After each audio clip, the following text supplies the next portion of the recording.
We have been studying together the 7 last words of Jesus, the words that Jesus spoke as he hung on the cross. And this morning we come to this one from the Gospel of John, John chapter 19, verses 26 and 27.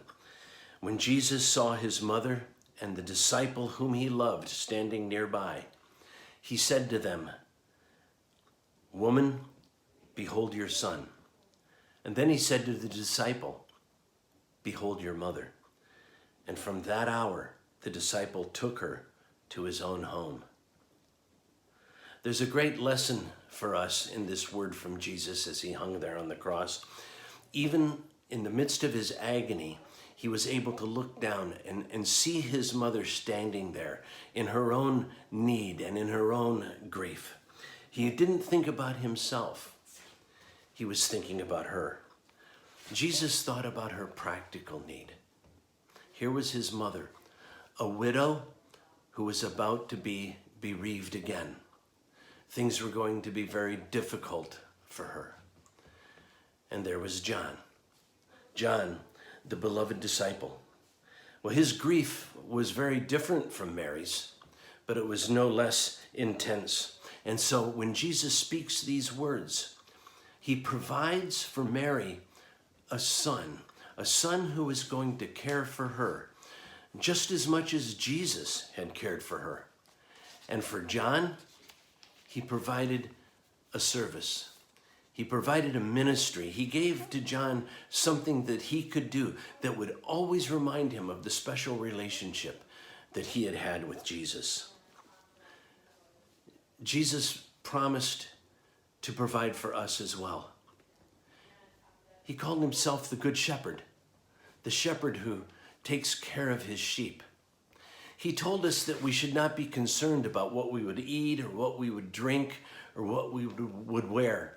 That if we would seek after his kingdom first, put his kingdom before all of these other things, then these things would also be provided for us. We see that Jesus is the one who doesn't only care about our spiritual needs or our emotional needs.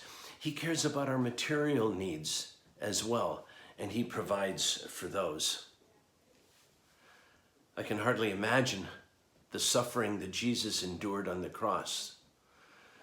But here's what strikes me, that even in the midst of this, he never complains about his pain.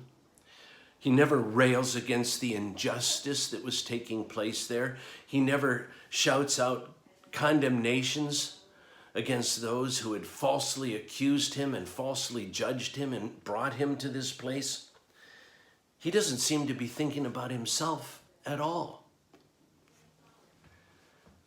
This is the principle of love. This is the principle that Jesus spoke about throughout his earthly ministry. Love always puts other people first.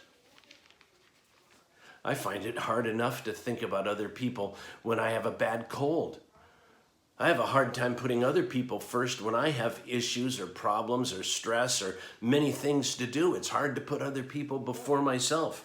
My temptation is to always think about myself first.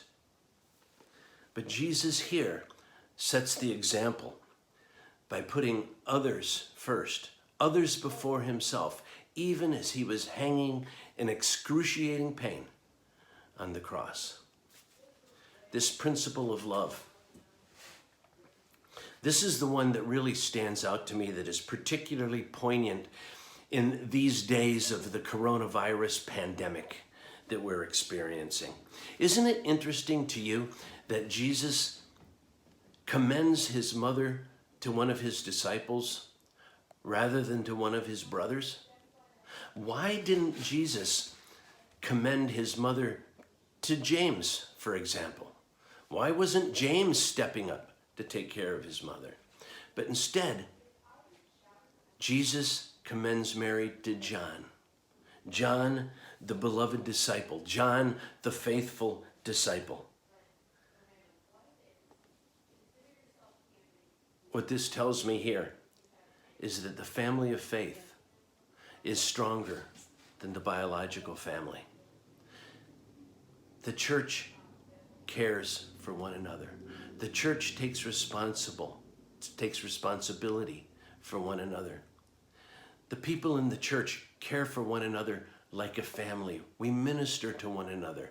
We provide for one another's needs, whether they're spiritual, emotional, or material.